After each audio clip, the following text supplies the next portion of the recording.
40 বছর বয়সে এসে আমি আবারও গর্ভধারণ করেছি, যেখানে আমার বড় মেয়েটা 7 মাসের সন্তান সম্ভবা। ছোট মেয়েটার বিয়ে কয়েকদিন বাদে। এর থেকে লজ্জাজনক পরিস্থিতি আর কি হতে পারে ডক্টর? এই ভ্রূণটি কোনোভাবে রাখা সম্ভব নয় ডক্টর, আপনি অ্যাবর্শন করিয়ে দিন। সম্ভব নয়? এই বয়সে এসে 3.5 মাসের ভ্রূণটি নষ্ট করা চারটিখানি কথা নয় মিসেস পারভিন। এই অবস্থায় লাইফ রিস্ক রয়েছে আপনার। আমি রিস্ক নিতে প্রস্তুত। নিজের কথা ভেবে আমি আমার মেয়েদের অশান্তির কারণ হতে চাই না ডক্টর। এই খবর শুনলে সমাজের লোকজন হাসাহাসি করবে। শেষ বয়সে এসে সবার হাসির খোরাক হতে চাই না আমি। প্লিজ ডক্টর, কিছু একটা করুন আপনি। সামনের চেয়ারে বসে শাহনাজ পারভিনের কথা শুনে ডক্টর অথই পূর্ণ দৃষ্টি বোলালো অর্ধবয়স্ক মহিলাটির পানে। লজ্জায় ভীত মুখে কাচুমাচু হয়ে বসে আছেন তিনি। অজানা আতঙ্কে দুশ্চিন্তায় বিন্দু বিন্দু ঘাম জমেছে কপালে। ডক্টর মিনিট সময় চুপ থেকে ওনাকে আশ্বাস দিয়ে বললেন, মাতৃত্ব কখনো লজ্জার হয় না, বরং সৃষ্টিকর্তার দেওয়া বিশেষ রহমত। আপনি লজ্জা পাবেন না। বড় মেয়েদের কথা ভেবে ছোট্ট প্রাণটাকে মেরে ফেলতে চাইছেন? গর্ভে যে ছোট প্রাণটা রয়েছে সেও আপনারই সন্তান। তাহলে নিষ্পাপ ফুলটির প্রতি কেন এত অবিচার? শাহনাজ পারভিন ডক্টরের এহেন কথায় সাথে সাথে মাথা নিচু করে ফেললেন। মাতৃত্ব আনন্দের, কিন্তু অসময়ে ভিন্ন পরিস্থিতিতে এসে বেকায়দায় পড়ে গিয়েছেন তিনি। বড় বড় মেয়েরা এই বয়সে এসে এখন নিশ্চয়ই নতুন করে তারা ভাই বোন চাইবে না। তাছাড়া মেয়েদের শ্বশুরবাড়ির লোকজন শিক্ষিত, উঁচু শ্রেণীর মানুষ তারা। শাশুড়ির অন্তঃসত্ত্বার ব্যাপারটা তারা কিভাবে নেবে? ভাবতেই ফাঁকা ঢোক গিলল শাহনাজ পারভিন। সঠিকভাবে প্রোডাকশন নেওয়ার পরও কি করে যে এমনটা হলো বুঝে উঠতে পারছেন না তিনি। নার্ভাস, দুশ্চিন্তাগ্রস্ত পেশেন্টকে একবার পর্যবেক্ষণ করে ডক্টর অথই পরমুহূর্তে ওনাকে ভরসা দিয়ে বললেন, ক্যারি অন মিসেস, আপনি হতাশ হবেন না। আরও কয়েকদিন সময় নিয়ে ভাবুন। আপনার হাজব্যান্ড ও ফ্যামিলি মেম্বারদের সাথে এই বিষয়ে খোলামেলা আলোচনা করুন। তাদের জানান, ওনারা নিশ্চয়ই এই অবস্থায় আপনার পাশে দাঁড়াবেন। আপনি একটু ভেবে আবার নহে আসবেন। ডক্টরের কথায় একটুখানি ভরসা পেল শাহনাজ পারভিন। তবুও চিন্তা কমল না তার। বিষয়টা সবাইকে কি করে জানাবে, এটা নিয়ে বিরাট সংশয়ে পড়লেন তিনি। দোনোমনো দ্বিধাগ্রস্ত মন নিয়ে বাসায় ফিরে আসলেন। তখন বাড়িতে পা রাখতেই ছোট মেয়ে খুশি চলে আসলো মায়ের কাছে। উসখুস নয়নে একবার মাকে পর্যবেক্ষণ করে তড়িৎ কণ্ঠে জিজ্ঞেস করল, মা, ডক্টর কি বলল? চমকে উঠল শাহনাজ পারভিন। খুশি তার সঙ্গে ডক্টরের কাছে যেতে চাইলেও উনি সঙ্গে নেয়নি। সব পরিস্থিতি একাই সামলাতে চেয়েছিলেন, কিন্তু হলো কই? মিনিট খানেক সময় নিয়ে নিজেকে ধাতস্থ করে উনি গম্ভীর হয়ে মেয়েকে প্রশ্ন ছুঁড়ে দিল, তোদের যদি নতুন করে ভাই বোন আসে, এটা নিয়ে কোনো সমস্যা তোদের? খুশির মুখটা থমথম হয়ে গেল। মায়ের অস্বাভাবিক আচরণ দেখে খুশি এই ব্যাপারে আগেই আন্দাজ করেছিল, তবে নিশ্চিত ছিল না। তার মানে যে ভয়টা পেয়েছিল এটাই সঠিক? খুশি কিছু না বলে থমথমে মুডেই নিজের রুমে চলে গেল। শাহনাজ পারভিন মেয়ের যাওয়ার দিকে একবার চেয়ে হতাশার শ্বাস ছাড়লেন। পরমুহূর্তে নিজেও তাদের রুমে যাওয়ার জন্য পা বাড়ালেন, কিন্তু পারল না। মাথায় চক্কর দিয়ে পড়ে যেতে গেল। এরই মধ্যে সাফায়াত এসে নিজের স্ত্রীকে ধরে ফেললেন। ভাগ্যিস উনি মাত্রই বাসায় এসেছিলেন। স্ত্রীকে ধরে একটা চেয়ারে বসিয়ে দিয়ে পানি এনে দিলেন। শাহনাজ পারভিন ঢকঢক করে পুরোটা খেয়ে নিলেন। সাফায়াত এবার ওনার পাশের চেয়ারটায় বসতে বসতে চিন্তিত হয়ে বলল, ডক্টর কি বলল শাহনাজ? ঔষধ দিয়েছে? ঠিকঠাকভাবে সব করতে পেরেছো তুমি? হঠাৎ কি হলো তোমার? শাহনাজ পারভিন মাথা নিচু করে আমতা আমতা করছে। স্ত্রীর লজ্জারাঙা ভয়ার্ত মুখ ও ভঙ্গিমা দেখে ফের উদ্বিগ্ন কণ্ঠে সাফায়াত বলল, কি হলো নাজ, তুমি ভয় পাচ্ছ কেন? তুমি কি কিছু নিয়ে চিন্তিত? ডক্টর কি বলল? রিপোর্ট খারাপ এসেছে? বলো আমায়। শাহনাজ পারভিন চোখ তুলে তাকালো। জড়ানো কণ্ঠে শুধালো, আমি আবারও মা হতে চলেছি। 3.5 মাসের একটি প্রাণ বেড়ে উঠছে আমার সাথে। হোয়াট? শাহনাজ পারভিন ফাঁকা ঢোক গিললেন। সাফায়াত উত্তেজিত হয়ে বসা থেকে উঠে দাঁড়ালো। তার বিস্ময় কাটছে না। বর্তমানে চেয়ারম্যান তিনি। 5 এলাকার লোক তাকে চেনে, জানে, সম্মান করে। তাছাড়া মেয়েরা বড় হয়েছে, বিয়ে শাদী হয়ে নাতি নাতনি আসতে চলেছে। এই অবস্থায় স্ত্রীর এহেন কথায় কান গরম হয়ে গেল তার। কিয়ৎক্ষণ নীরব থেকে চাপা স্বরে পুনরায় আবারও বলল, তুমি কি বলছো নাজ? সত্যি কি তাই? আমি ভুল বলিনি আপনাকে। সাফায়াত খানিকটা উচ্চ স্বরেই বলল, এটা কি করলে তুমি? যখন একটা ছেলের দরকার ছিল আমার, তখন শত চেষ্টা করেও কোনো বাচ্চা জন্ম দিতে সক্ষম হওনি তুমি। আমি মেনে নিয়েছি সেসব, কিন্তু কিন্তু এখন এই বয়সে এসে সন্তানের কি দরকার ছিল আমাদের? এখানে কি আমার হাত আছে? এখন আল্লাহ দিয়েছে, আমি কি করব? মিনমিন করে বলল শাহনাজ পারভীন। তুমি কি করবে মানে? তোমার লজ্জা লাগছে না এই আধুনিক যুগে এসে প্রাচীন যুগের মধ্যে একটা কাজ করতে, যেখানে কিছুদিন গেলেই নানা নানি হব আমরা, নাতি নাতনি, বড় বড় মেয়ে জামাই, এদের মধ্যে নতুন করে আমাদের বাচ্চা? এমনটা কি আজকাল হয়? মুখ দেখাবো কি করে তাদের? লজ্জায় আমার মাথা কাটা যাচ্ছে। ছি ছি, আমাদের আর সন্তানের দরকার নেই নাজ, 2 মেয়ে আছে, এটাই যথেষ্ট। তুমি আগামীকালই এই বাচ্চা অ্যাবর্শন করাবে, বুঝতে পেরেছো আমার কথা? অ্যাবর্শন শব্দটি কানে আসতেই আতঙ্কিত হয়ে উঠলেন শাহনাজ পারভীন। তৎক্ষণাৎ শাহনাজ পারভীনের একটা হাত পেটের উপর রাখল। এখানে ছোট্ট একটা প্রাণ রয়েছে তার সাথে।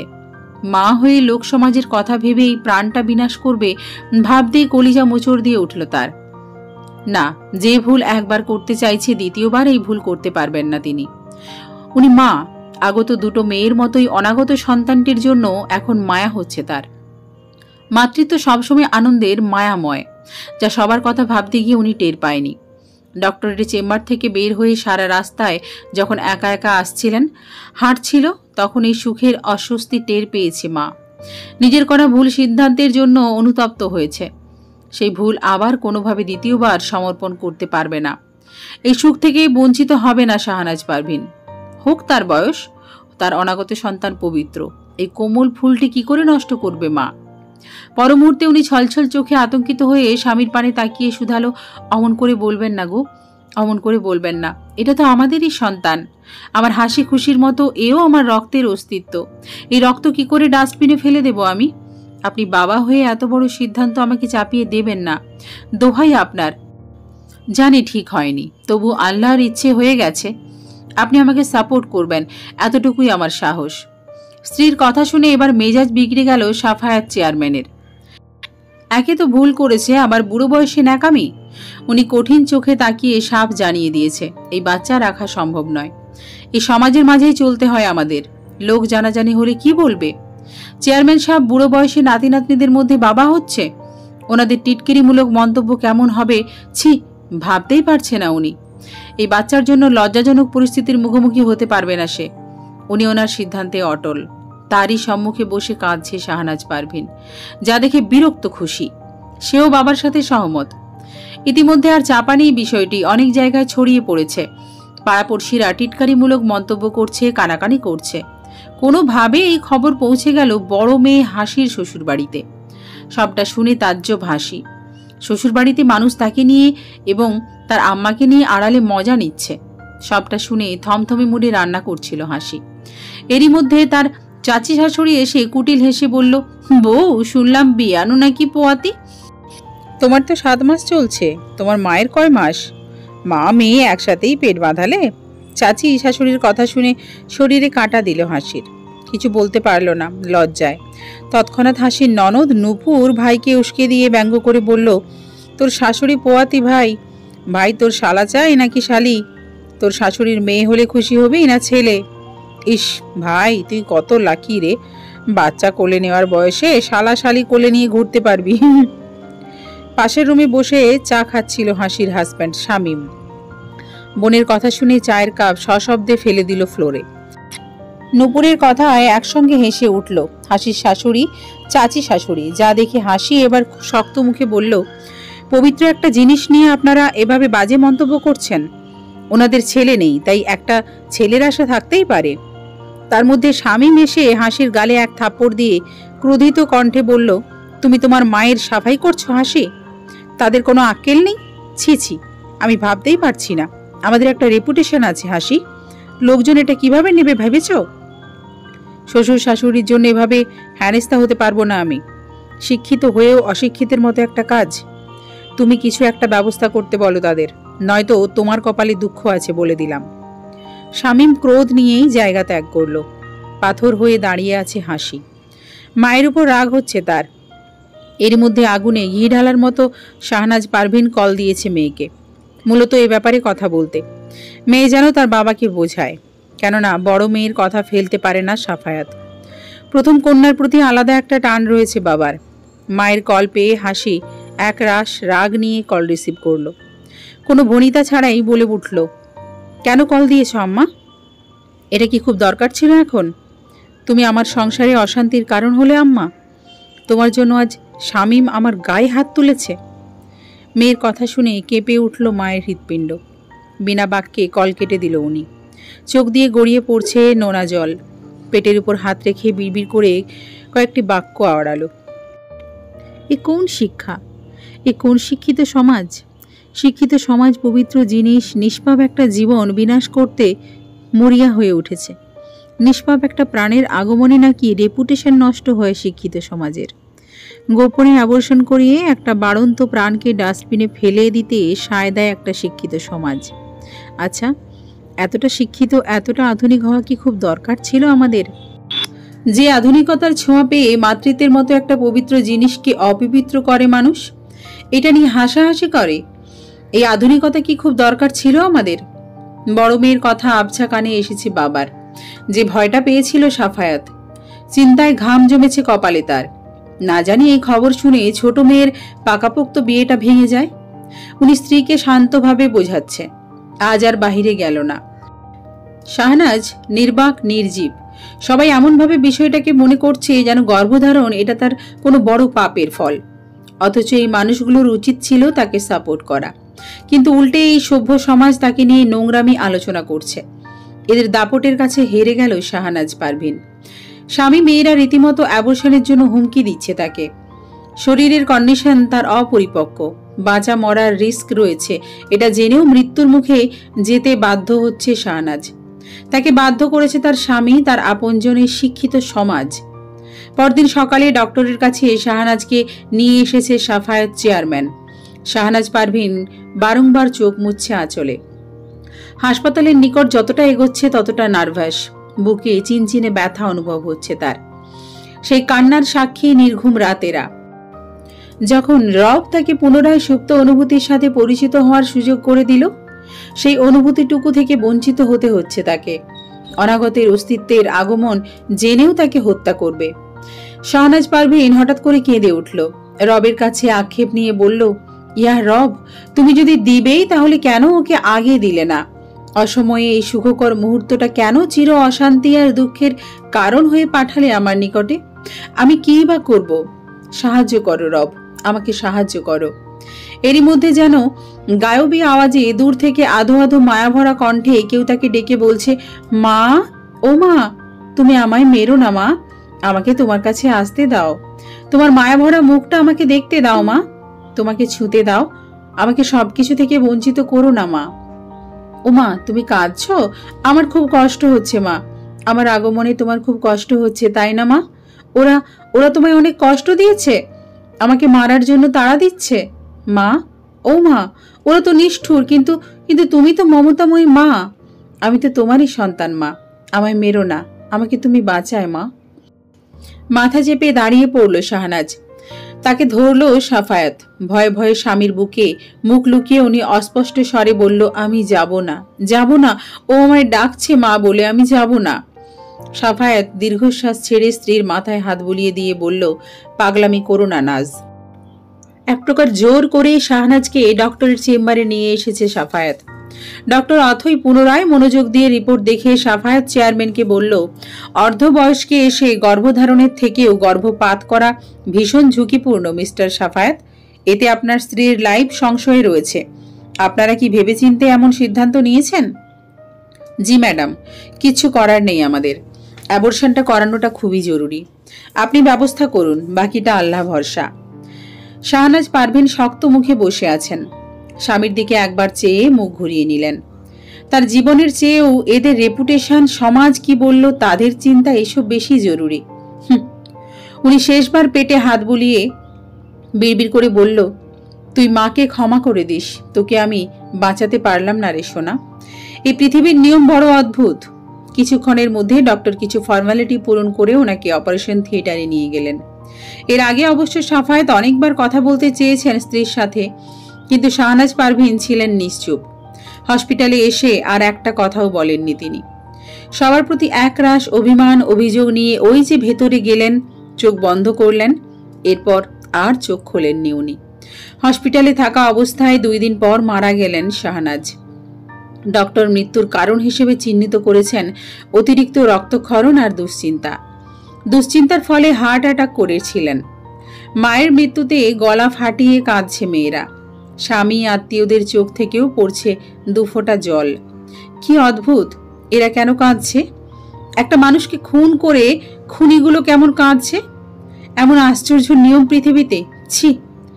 মৃত্যু হয়েও যেন শান্তি নেই সদ্য মারা যাওয়া মহিলার। এরপরও থেমে নেই এই সমাজের একদল লোক। বুড়ো বয়সে বাচ্চা নষ্ট করতে গিয়ে মরেছে চেয়ারম্যানের বউ। মৃত্যু মানুষটাকে নিয়ে এইসব কানাকানি করতেও ভুলছে না পাড়াপড়শিরা। পাত্র চাই, মায়ের বিয়ের জন্য পাত্র চাই। মায়ের শেষ বয়সের সঙ্গী হিসেবে একজন বয়স্ক আদর্শ পুরুষ চাই। আগ্রহীরা বিস্তারিত জানতে ইনবক্স করুন। সোশ্যাল মিডিয়ায় একটি পোস্ট দেখে সেখানে চোখ আটকে যায় সাফায়েতের। মেয়ে হয়ে মায়ের জন্য পাত্র খুঁজছে, বিষয়টা বড়ই অদ্ভুত। আজকাল এমনটা সচরাচর দেখা যায় না। ইন্টারেস্টিং ব্যাপার। সাফায়েত চেয়ারম্যানের বউ মারা গিয়েছে প্রায় 1 বছর হতে চলল। সবকিছুই আগের নিয়মে চলছে, থেমে থাকছে না কিছুই। মা মরার কিছুদিন পর ছোট মেয়েরও বিয়ে হয়ে যায়। 2 মেয়েই শ্বশুর বাড়িতে থাকছে। সবাইকে হারিয়ে একা হয়ে যায় তিনি। নিজের দেখাশোনার জন্য কেউ রইল না। নিজের শখের সংসারটা অযত্নে অবহেলায় গড়াগড়ি খাচ্ছে। বাধ্য হয়ে মনে মনে দ্বিতীয় বিয়ে করার সিদ্ধান্ত নিয়েছে সাফায়েত। তাই বিস্তারিত জানতে জান্নাতুল রুহি নামক মেয়েটার সাথে কথা বলল এবং নিজের অবস্থান ও বিস্তারিত সম্পর্কে জানালো। রুহি সবটা শুনে বলল, আপনাকে আমি সরাসরি দেখতে চাই এবং বিস্তারিত সামনাসামনি আলোচনা করতে চাই। সাফায়েত সম্মতি জানালো। পরদিন রুহির দেওয়া লোকেশন অনুযায়ী একটা কফি শপে মুখোমুখি বসেছে 2 জন। মানুষ হিসাবে ওনাকে রুহির দারুণ পছন্দ হয়েছে। বেশভূষা, কথাবার্তায় শিক্ষিত আভিজাত্যের ছাপ। মনে মনে বাবার মতো এমন একজন মানুষই খুঁজছিল রুহি। 2 জন টুকটাক কথা বলে রুহি বলল, দেখুন আঙ্কেল, আপনার সম্পর্কে জেনে আপনাকে আমার ভালো লেগেছে।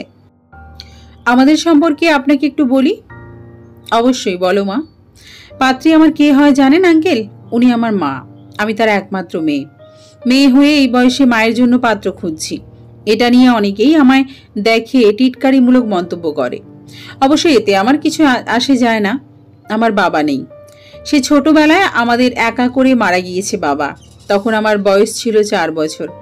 তখন আমার মায়েরও অল্প বয়স ছিল। মা চাইলে দ্বিতীয় বিয়ে করতে পারত, কিন্তু আমার মুখের দিকে তাকিয়ে সে পথে যায়নি।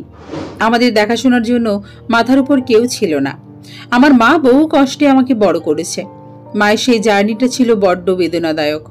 এরপর মা মেয়ে মিলেই ছিল আমাদের সংসার। এখন আমিও অনেকটা বড় হয়েছি, ভার্সিটিতে পড়ছি, ওখানেই হোস্টেলে থাকি। আমার মা গ্রামে থাকে। উনি মধ্যবয়স্ক শিক্ষিত একজন নারী। ওনার ইচ্ছে মেয়েকে উচ্চশিক্ষায় শিক্ষিত করার। তাই মায়ের স্বপ্ন পূরণ, মাকে একা রেখে চলে এসেছি আমি এই শহরে। মাসের পর মাস এখানেই থাকছি। শেষ অবলম্বন হিসেবে একমাত্র আমিই ছিলাম তার সঙ্গী। আমি চলে আসার পর মানুষটা একদম একা হয়ে গেল। ঘরে বাইরে সব জায়গায় একা আমার মা। উনি মানসিকভাবে অনেকটা দুর্বল হয়ে গিয়েছে। তাই এই একাকিত্বের থেকে পরিত্রাণ পেতে মায়ের একজন সঙ্গীর প্রয়োজন। আর একজন মেয়ের স্বামীর চেয়ে বড় সঙ্গী আর হয় না। সারা জীবন তো মা কষ্ট করেই কাটালো। এবার তার একটু যত্নের প্রয়োজন, একজন সঙ্গীর সাপোর্ট প্রয়োজন। তাছাড়া আমিও একটা মেয়ে। জীবনচক্র হিসেবে আমারও বিয়ে হবে, সংসার হবে। আমার মায়ের যে আত্মসম্মান, ব্যক্তিত্ব, উনি কখনো মেয়ের জামাইয়ের ঘরে থাকবেন না। আমি কি পারবো আমার মায়ের দায়িত্ব এবং তার স্বপ্ন পূরণ করতে? সেই তো মা জীবনের অনেক অংশই একা কাটিয়ে দিল, আগামীতেও দিতে হচ্ছে। এভাবে তো আর জীবন চলে না। এই জন্যই আমি এমন একটা সিদ্ধান্ত নিয়েছি। এতে মায়ের অমতের কমতি নেই, তবুও মানিয়ে নিব আমি।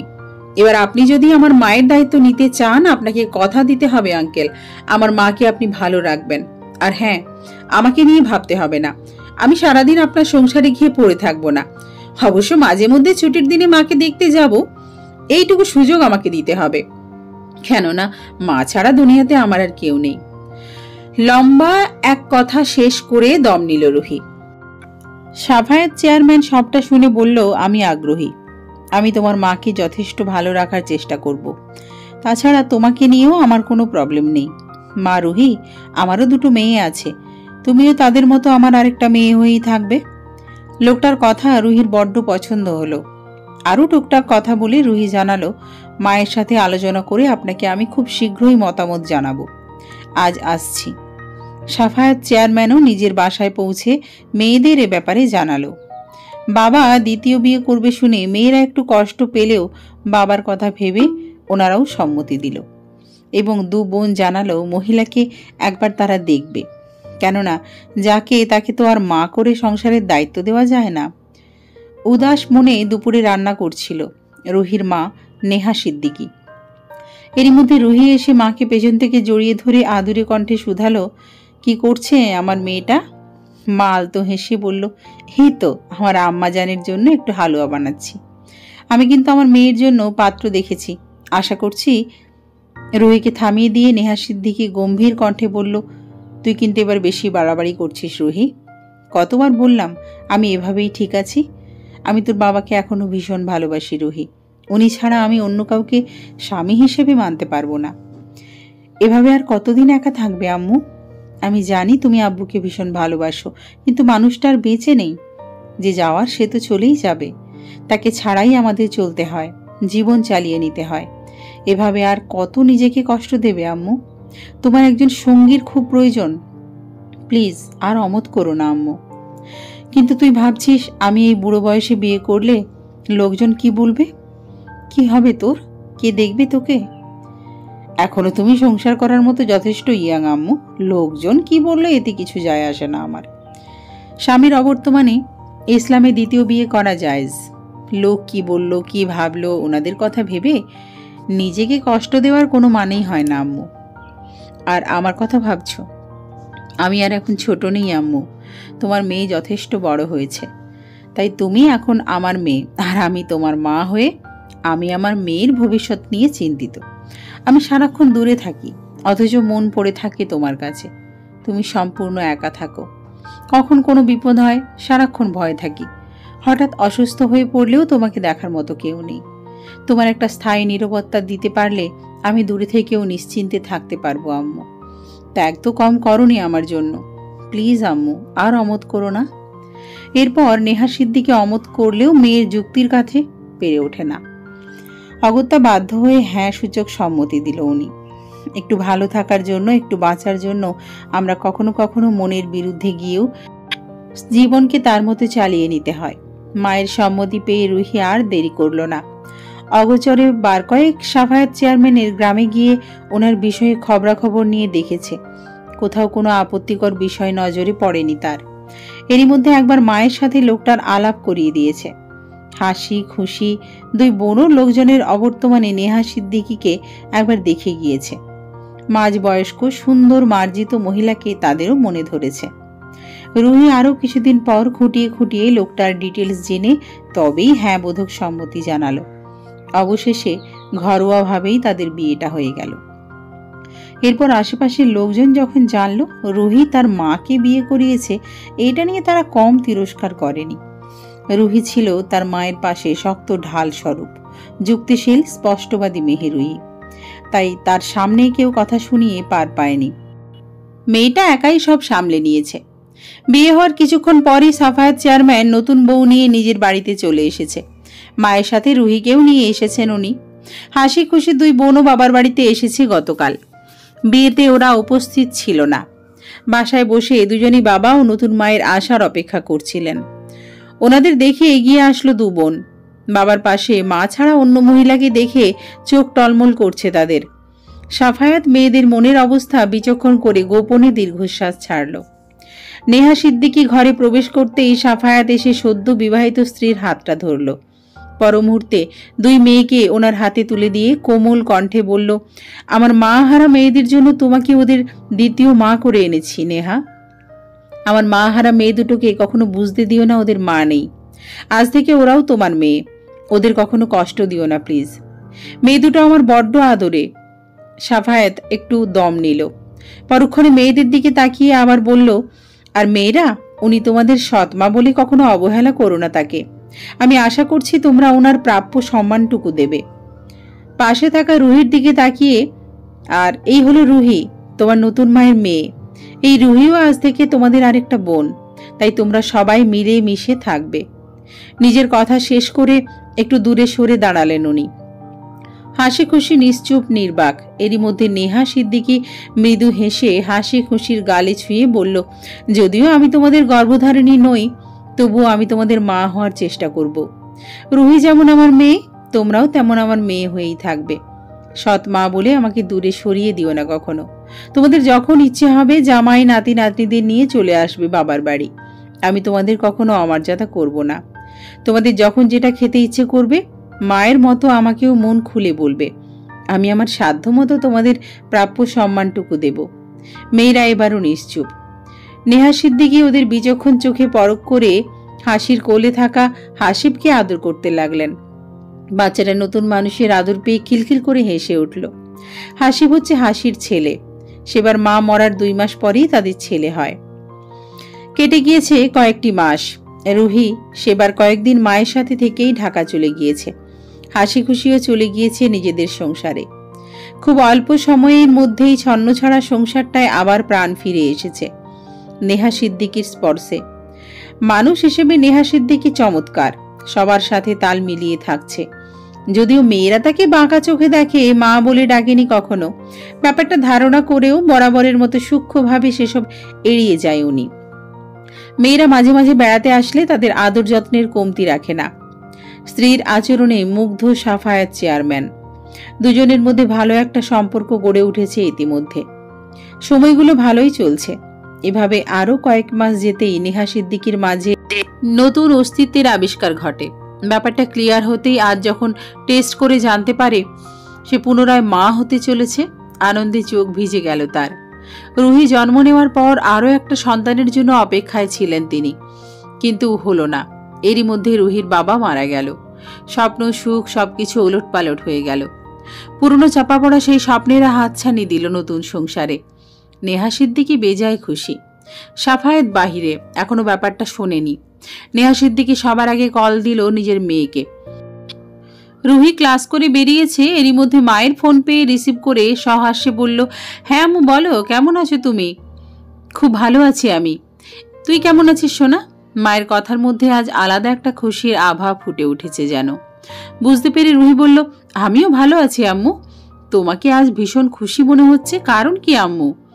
নেহা সিদ্দিকী লাজুক হেসে বলল, তোর নতুন ভাই বোন আসতে চলেছে রুহি। আমি আজ ভীষণ খুশি। তুই খুশি হয়েছিস তো আম্মা? আনন্দে বাকরুদ্ধ হয়ে কিছুক্ষণ দাঁড়িয়ে রইল রুহি। একটা ভাই বোনের জন্য কত আফসোস ছিল তার মনে। ফাইনালি কেউ আসছে।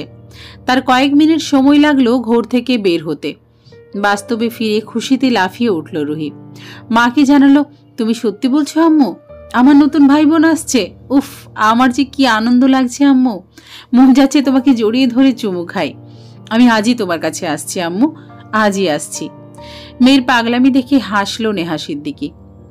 পরক্ষণেই রুহির মাকে বিজ্ঞদের মতো এটা সেটা বলে উপদেশ দিল। মায়ের সাথে আরো কিছুক্ষণ কথা বলে ফোন রাখলো রুহি। বাসায় এসে তৎক্ষণাৎ গোছগাছ শুরু করলো। মুখ থেকে তার হাসি সরছেই না। রুহিকে এত হাসি খুশি দেখে বান্ধবী সেতু জিজ্ঞেস করলো, কি ব্যাপার রে, এত খুশি নি? কি নিয়ে এত খুশি? তখন থেকে দেখছি মিটমিট করে হেসেই চলেছিস। ঘটনা কি দোস্ত, নতুন প্রেমে টেমে পড়লি নাকি? হুস, খুশির কারণটা সবসময় প্রেমজনিত হয়ে থাকে না। কি তাহলে তোর কি হয়েছে আমাকেও বল। আমি আজ ভীষণ খুশি রে সেতু। আমার নতুন ভাই বোন আসছে রে। উফ, কবে যে ছুঁয়ে দেব ছোট ছোট হাত পাগুলো। আমার আর তর্স হয়েছে না। একগাল হেসে রুহি বলল। যা শুনে মুখ বিকৃত করে সেতু বলল, তোর কি কোনো লাজ লজ্জা নেই রুহি? নিজের বিয়ের বয়সে মাকে বিয়ে দিলি কিছুদিন আগে, এখন আবার তোর মায়ের বাচ্চা হচ্ছে শুনে খুশিতে লাফালাফি করছিস। আমার তো শুনেই লজ্জা লাগছে। মানুষ এসব শুনলে কি বলবে? রুহির মুখভঙ্গি বদলে গেল। শক্ত কণ্ঠে সেতুকে থামিয়ে দিয়ে বলল, এর মধ্যে কোনটা লজ্জার দেখলি তুই? বিয়ে বাচ্চা এগুলো পবিত্র জিনিস। এগুলোর জন্য তোর লজ্জা লাগলেও আমার লাগছে না সেতু। আমার মায়ের কম বয়স, এই বয়সে তার বিয়ে সন্তানের চাহিদা থাকতেই পারে, এটা নর্মাল। সে তো কোনো পাপ কাজ করেনি। আর হলো লোক কি বলল, আই ডোন্ট কেয়ার। এই সমাজ তো পারে পবিত্র জিনিসগুলোকে নিয়ে হাসি মস্করা করতে, আর অবৈধ অনৈতিক কাজগুলোকে ফ্যাশন হিসেবে ব্যবহার করতে। যে সমাজ আমাদের ভালো থাকা নিয়ে ভাবে না, আমি সেই সমাজকে বরখাস্ত করেই চলব। আজ আমার মাকে নিয়ে যে কথা বলার সাহস দেখিয়েছিস তুই, নেক্সট টাইম এমন সাহস দেখাতে আসবি না, খবরদার। সেতুকে কিছু বলার সুযোগ না দিয়ে নিজের কাজে মন দিল রুহি। যা দেখে সেতু মুখ বাঁকিয়ে চলে গেল। অনেকটা টায়ার্ড হয়ে দুপুরে বাসায় ফিরল সাফায়াত। যা দেখে স্বামীকে তৎক্ষণাৎ কিছু বলল না নেহার। স্বামীকে খাবার খাইয়ে ঠান্ডা মাথায় বিষয়টি জানালো। সবটা শুনে সাফায়াত চেয়ারম্যান উত্তেজিত হয়ে বলল, যে ভুলের জন্য আমি আমার প্রথম স্ত্রীকে হারিয়েছি সেই একই ভুল তুমিও করলে নেহা? এমনটা তো কথা ছিল না।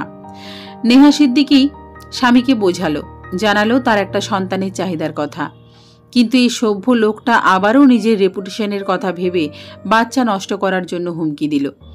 কিন্তু নেহা সিদ্দিকী একজন স্ট্রং মা, উনিও সাফ জানিয়ে দিল, দরকার পড়লে এই সংসার ত্যাগ করব, তবু আমি আমার রক্তের অস্তিত্বকে খুন করব না। দুজনের ভেতর কথার অমিল হলো, তর্কও হলো। ইতিমধ্যে হাসি খুশিও জেনেছে ব্যাপারটা।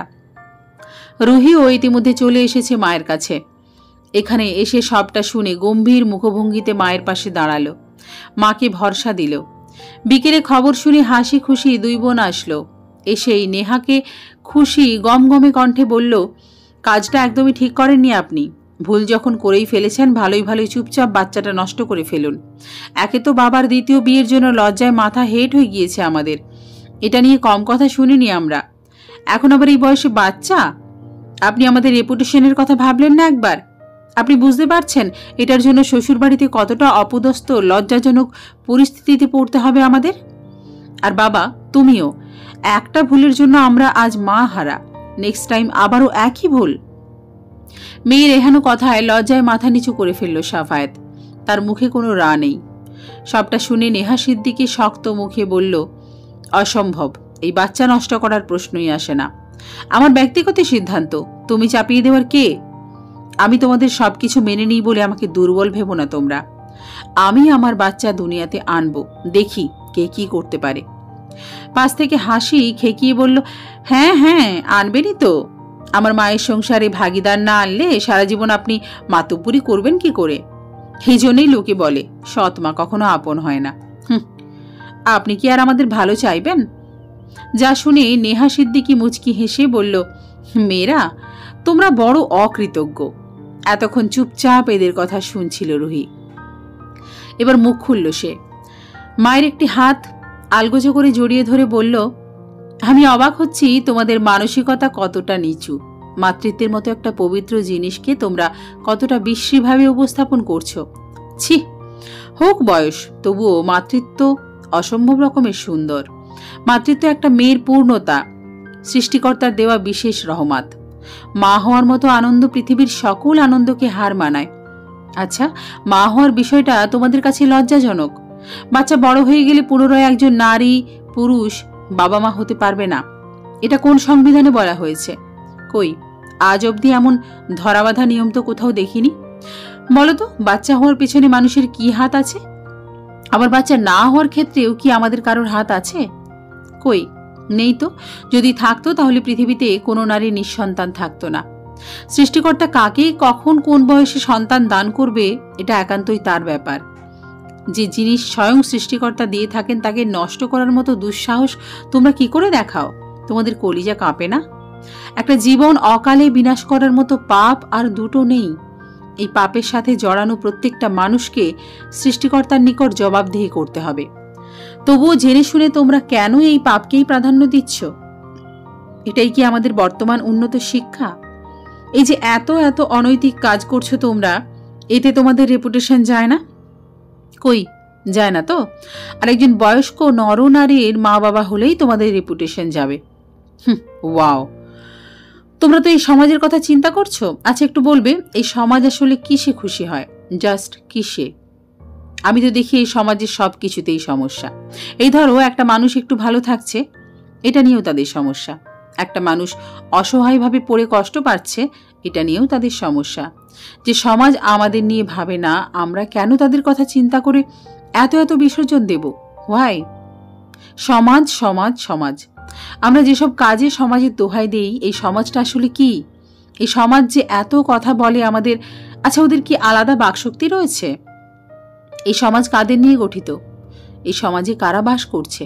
তোমরা, আমরা মানুষেরাই তো বাস করছি। সব কিছু তো মানুষেরাই বলছে। তাহলে আমরা মানুষেরাই যদি নিজেদের পাল্টে ফেলি, দৃষ্টিভঙ্গি বদলে ফেলি, তবেই তো সমস্যার সমাধান বেরিয়ে আসবে। অন্যায়কে অন্যায়, পাপকে পাপ, ভুলকে ভুল বলার মতো সৎ সাহস যাদের নেই, এরা নাকি আবার শিক্ষিত, এদের আবার রেপুটেশন। লম্বা কথা বলে থামল রুহি। পুরো ঘর জুড়ে নিস্তব্ধতা, কারোর মুখে কোনো শব্দ নেই। মেয়ে তার কতটা বড় হয়ে গিয়েছে আনন্দে কাঁদছে মা। রুহি একবার সবার দিকে দৃষ্টি বুলিয়ে পুনরায় সাফায়েতকে উদ্দেশ্য করে বলল, আপনার কাছ থেকে এমনটা আশা করিনি আঙ্কেল। আপনার উচিত ছিল আপনার স্ত্রীকে সাপোর্ট করা। কি আর বলবো আঙ্কেল, আপনাদের থেকে কি বা আশা করব? আপনারা খুনি। আপনার প্রথম স্ত্রীর খুনি আপনি, আপনারা। উনি মারা যায়নি, বরং আপনারা কৌশলে খুন করেছেন। খুন করেছেন একটা অনাগত শিশুকে। আপনাদের মানসিকতা এতটা নিচু জানলে আমি আমার মাকে কখনো এখানে পাঠাতাম না। আমার মায়ের গর্ভের সন্তান নিয়ে তোমাদের যখন এতই সমস্যা, চিন্তা করো না আপুরা, আমি আমার মাকে আমার সাথেই নিয়ে যাব। আমি আমার মাকে আমার সাথে রাখব, তাকে পুরোপুরি সাপোর্ট করব। আমি নিজে তার যত্ন করব। বলতে বলতে নিজের মাকে জড়িয়ে ধরল রুহি। মায়ের কপালে চুমু খেলো, ভরসা দিল। এইমাত্র রুহি মেয়েটার ভয়ঙ্কর কিছু সত্য কথা শুনে কেঁপে উঠল প্রত্যেকটা মানুষের আপন সত্তা। মস্তিষ্ক সচল হলো, ফুপিয়ে কেঁদে উঠল হাসি খুশি। তারা কি এভাবে ভেবেছে কখনো? কখনো বুঝেছিল তার মাকে? কেউ তো তার মাকে বোঝেনি। উল্টে কত না কথা শুনিয়েছে মানুষটাকে। নিজেদের সিদ্ধান্ত চাপিয়ে দিয়েছে সবাই।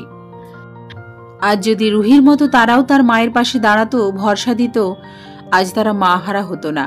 তাদের মাও বেঁচে থাকতো একটা নিষ্পাপ প্রাণ।